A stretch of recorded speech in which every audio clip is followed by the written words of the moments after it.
모두를 혼비백산하게 만든 사고가 이번에는 중국에서도 벌어졌다고 합니다. 이번엔 무슨 일이죠?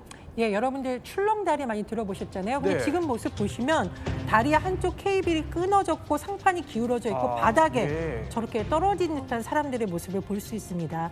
신장 위구르 자치구의 한 관광지에서 출렁다리를 지탱하다 한쪽 케이블이 갑자기 끊어지는 건데요.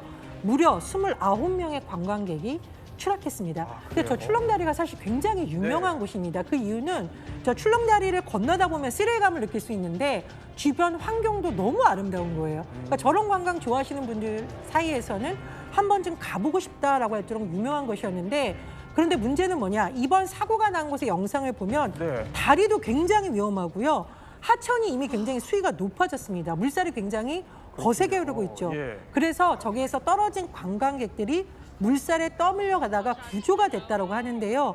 그럼에도 불구하고 이번 사고로 5명이 숨졌고 무려 22명이 경상을 입고 병원 치료 중이고 2명은 또 중상을 입은 것으로 전해집니다. 사실 가장 안전해야 할 곳 중에 하나인데 아니 어쩌다 이런 사고가 난 겁니까? 그러니까 사고 당시에 굉장히 바람이 많이 불었다고 해요. 예. 그런데 또 일부 관광객들은 저희가 스릴형 관광지잖아요. 그러다 보니까 걸으면서 다리를 또 심하게 막 바람이 부는데 맞춰서 심하게 흔들다가 케이블이 끊어져서 사고가 났다는 겁니다. 그렇군요. 문제는요. 이번만이 사고가 있었던 게 아니라 지난해 6월에도 이렇게 케이블이 비슷하게 끊어지는 듯한 네. 사고가 있어서 굉장히 안전관리 유의해야 된다, 유지보수해야 된다 이렇게 경고까지 나왔는데 또다시 저렇게 사고가 난 겁니다. 자, 이렇게 앞선 두 나라에서 발생한 사고가 인재였다면요. 이번에는 천재지변의 몸살을 앓고 있는 나라 프랑스 소식입니다.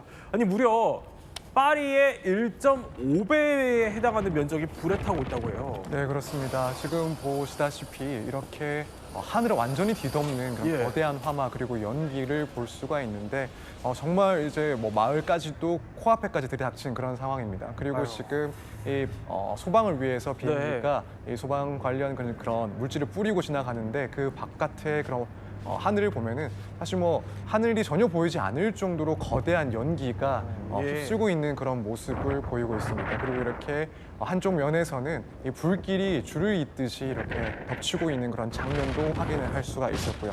지금 이 화재는 프랑스 남부에서 발생한 것이고 네. 75년 만에 발생한 최악의 산불이라고 합니다. 75 년이요? 네, 그렇습니다. 그래서 1만 6천 헥타르, 파리의 1.5배에 달하는 그런 면적을 지금 불태우고 있다라고 이야기를 하고 또 인명 피해도 발생을 했습니다. 아, 그렇군요. 이 산불로 인해서 1명이 숨지고 18명이 부상을 입었는데 그 18명 중에서 16명이 이 소화 작업을 하고 있던 소방관이었다라고 합니다. 그 밖에 재산적 피해도 발생을 해서 주택 36채가 소실이 됐고 이 주민들도 2천여 명이 대피하는 등 상당한 피해가 발생을 했습니다. 한 주민은 종말에 가까운 상황이었다라고 하면서 네. 이제 피해를 호소해 왔습니다. 사실 유럽이 계속 산불에 올 여름에 시달려 왔어요. 이것도 이상기후와 관련이 있을까요? 물론 정확한 조사에 따라서 원인과 결과가 물론 달라질 수 있습니다. 하지만 1949년 이후 이런 최대 규모의 화재가 발생한 것에 대해서 프랑스 당국은 기후변화나 가뭄의 연관성을 의심하고 있는데요. 예를 들면 환경장관도 기후변화, 가뭄에 따른 결과라고 주장을 하고 있고 예. 바이루 총리도 이번 화재에 대해서 기후변화 또 가뭄과 관련이 있다 이렇게 지적하고 있습니다. 그렇군요. 자, 이렇게 오늘 이야기 핵심만 살펴봤습니다.